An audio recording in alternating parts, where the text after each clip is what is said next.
So this is going to be called Father Part 2. My, I, do you, I started working when I was 7 years old. When I got on disability when I was 33, I had already worked. No, I was 40 when I got on disability. And when I was 40, I had already worked 33 years straight. So I started working when I was 7. And, I still work part-time now. I mean, even sick, you have to work. Can't not eat when you don't work. So my dad installed that work ethic in me. But 7, I mean, I think that's pushing it a little. I'm not sure if that's child labor or, I don't know.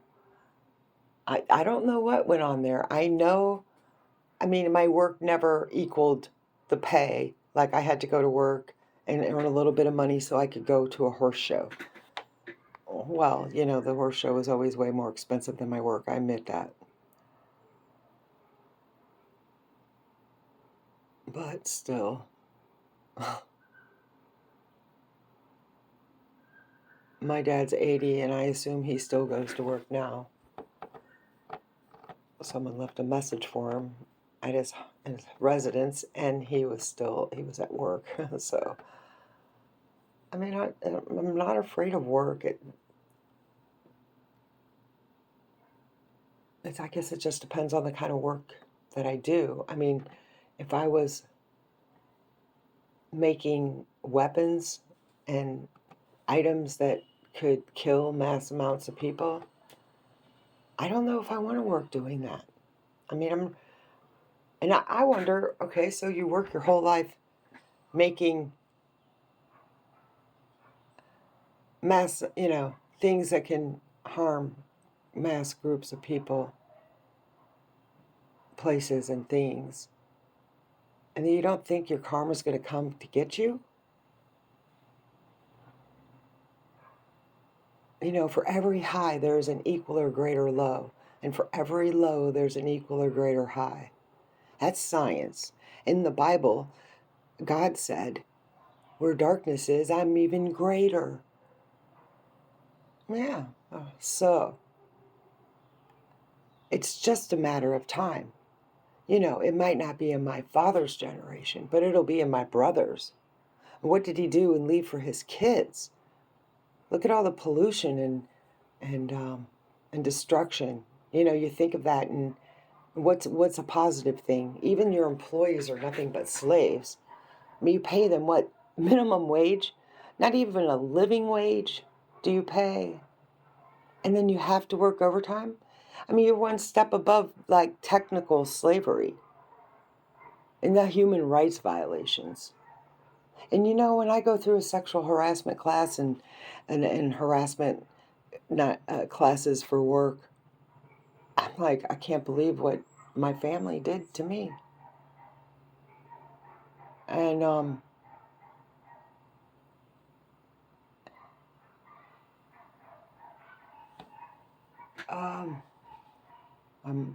my puppy's going too far.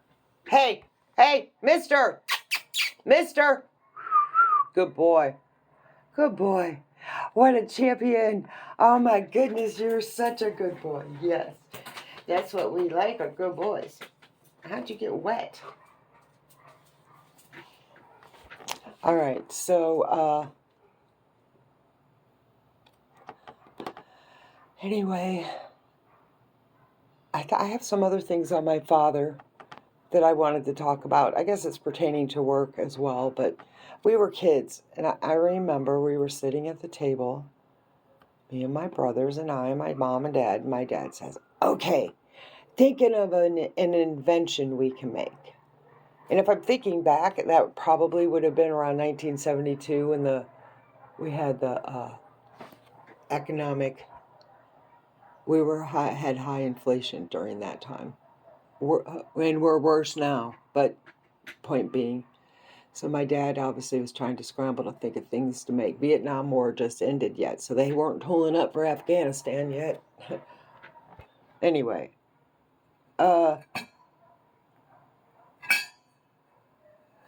So I said, hey, Dad, this is way before any of that. I said, we should make water refill devices, something where you can take your plastic jug and refill your water containers. And my dad looked at me and said, that is the stupidest idea I ever heard. I felt so retarded. I mean, my dad literally like shut me down that day. I remember that. It did. It shifted me and made me stuff my creativity. Yeah, and then when I opened the health food store, they all told me it was a gimmick and never going to take off. Why are you eating pebbles and sticks? And that was way before the health food industry is what it is today. So, sometimes people see things and other times people see other things. And a smart person doesn't poo-poo ideas just because it doesn't fit their narrative. And that's what I've learned from my father, is to listen to all sides of the story and never shut my mind down. Because I know what it feels like when your creativity is just smashed like the bug piece of shit that they think you are. All right. I got to go work and scrub some toilets today so I can eat next week because I have zero money. And yeah, that's that. Have a good day. Bye.